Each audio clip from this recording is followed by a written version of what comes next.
Hello दोस्तों, मैं उज्जवल कुमार आपका स्वागत करता हूं आपके अपने चैनल चैंपियन स्क्वाड में। तो जैसा कि हम लोग स्टार्ट किए थे क्लास 7 का हिंदी बुक, जिसका चैप्टर 18 तक हम लोग कंप्लीट कर चुके हुए हैं। आज चैप्टर 19 देखेंगे। अगर आप लोग चैप्टर 18 तक का वीडियो नहीं देखें तो डिस्क्रिप्शन में लिंक मिल जाएगा, आप वहां से जाकर देख सकते हो और चैनल के प्लेलिस्ट से भी जाकर आप लोग देख सकते हो। तो चलिए हम लोग स्टार्ट करते हैं चैप्टर 19, जिसका नाम है आर्यभट्ट। इसका नाम है आर्यभट्ट। ठीक है, चलिए तो ये है इसका हम लोग प्रश्न अभ्यास को देखेंगे। तो स्टार्ट करते हैं हम लोग इसके प्रश्न अभ्यास को। चलिए देखते हैं पाठ से प्रश्न क्या कह रहा है। निम्नलिखित वाक्यों में सही के सामने सही तथा गलत के सामने गलत का निशान लगाइए। अब ये पहले से लगा हुआ है, फिर भी इसको रिपीट कर देते हैं क्योंकि एक बार वीडियो बनाए थे लेकिन वो थोड़ा गड़बड़ की वजह से फिर से बनाना पड़ रहा है। ठीक है, इसके लिए माफी चाहते। चलिए प्रश्न एक में क्या कह रहा है। प्रश्न एक का एक कह रहा है आर्यभट्ट एक प्रसिद्ध किसान थे। नहीं, ये गलत बात है, आर्यभट्ट प्रसिद्ध किसान नहीं थे।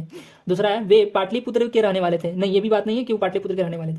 इसी प्रकार से प्रश्न 3 क्या कह रहा है। आर्यभट्ट भारत के पहले व्यक्ति थे जिन्होंने कहा था कि पृथ्वी अपनी धुरी पर चक्कर लगाती है। ठीक है, अपनी धुरी पर चक्कर लगाती है, तो ये बात सही है। ठीक है, इसी प्रकार से चौथा प्रश्न मतलब प्रश्न एक का चौथा, चांद के प्रकट होने तथा पूरा गायब होने के मध्य एक निश्चित अवधि होती है, तो यह भी बात सही है। ठीक है, अब देखिए प्रश्न 2 देखते हैं। प्रश्न 2 में क्या कह रहा है। आर्यभट्ट ने कौन कौन सी खोजें की, मतलब आर्यभट्ट के द्वारा कौन कौन सी खोजें की गई उनको बताना है। चलिए इसके हम लोग उत्तर को लिखते हैं। चलिए लिखते हैं आर्यभट्ट महान गणितज्ञ एवं ज्योतिषी शास्त्री थे। इन्होंने कहा कि पृथ्वी अपनी धुरी पर पूरब से पश्चिम की ओर घूमती है, तारामंडल स्थिर रहता है, पृथ्वी एवं चंद्रमा की परछाई पड़ने पर ग्रहण लगता है, चंद्रमा सूर्य के प्रकाश से चमकता है, वह स्वयं नहीं चमकता है, सूर्य, चांद तथा नक्षत्र जिस मार्ग से चलते हैं उसे रवि मार्ग कहते हैं। इन्होंने ही सर्वप्रथम शून्य की उपयोगिता प्रमाणित की।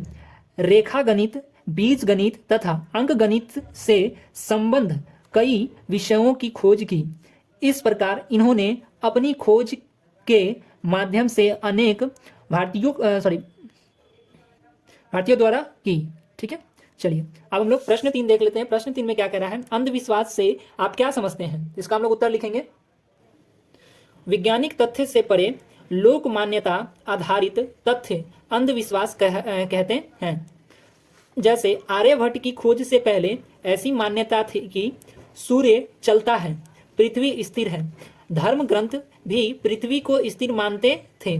इस प्रकार सूर्य ग्रहण तथा चंद्र ग्रहण से संबंध में मान्यता थी कि सूर्य और चांद को राहु ग्रस मतलब घोट, ठीक है, ग्रस सौ है, ठीक है, तलावेश, ठीक है, माफ कीजिएगा दंतीश है, ये वाला शो है, ठीक है, लेता है। लेकिन इस अंधविश्वास को आर्यभट्ट ने यह कहकर दूर किया कि सूर्य और पृथ्वी के बीच चंद्रमा आता है, तो सूर्य और चंद्रमा के बीच पृथ्वी आती है तो चंद्र ग्रहण होता है। ठीक है, चलिए इसी प्रकार से प्रश्न 4 को हम लोग देख लेते हैं। निम्नलिखित प्रश्नों के उत्तर एक वाक्य में दीजिए। पहला प्रश्न 4 का एक है, आर्यभट्ट का सूर्य ग्रहण एवं चंद्र ग्रहण के विषय में क्या मानते थे। ठीक है, मतलब आर्यभट्ट सूर्य ग्रहण और चंद्र ग्रहण के विषय में क्या मानते थे उसको बताना है। चलिए लिखते हैं इसका। आर्यभट्ट का सूर्य ग्रहण एवं चंद्र ग्रहण के विषय में मानना था कि जब चंद्रमा की छाया पृथ्वी पर पड़ती है तब सूर्य ग्रहण होता है और जब पृथ्वी की छाया चंद्रमा पर पड़ती है तब चंद्र ग्रहण होता है। ठीक है, चलिए इसी प्रकार से प्रश्न 2 है, आर्यभट्टीय किन विषयों पर लिखा गया ग्रंथ है। ठीक है, लिखा गया ग्रंथ है। ठीक, चलिए इसका हम लोग उत्तर लिखेंगे। आर्यभट्टीय ग्रह नक्षत्रों के विषय में लिखा गया ग्रंथ है। अब 4 का 3 नंबर देख लेते हैं, रवि मार्ग किसे कहते हैं। 4 का तीसरा प्रश्न है, रवि मार्ग किसे कहते हैं, तो इसका हम लोग लिखेंगे सूर्य, चंद्र तथा नक्षत्र के जिन मार्गों से यात्रा करते हैं उसे रवि मार्ग कहते हैं। ठीक है, इसी प्रकार से प्रश्न 4 है, आर्यभट्ट ने जब आर्यभट्टीय की रचना की उस समय उनकी उम्र कितनी थी, तो इसका हम लोग उत्तर लिखेंगे।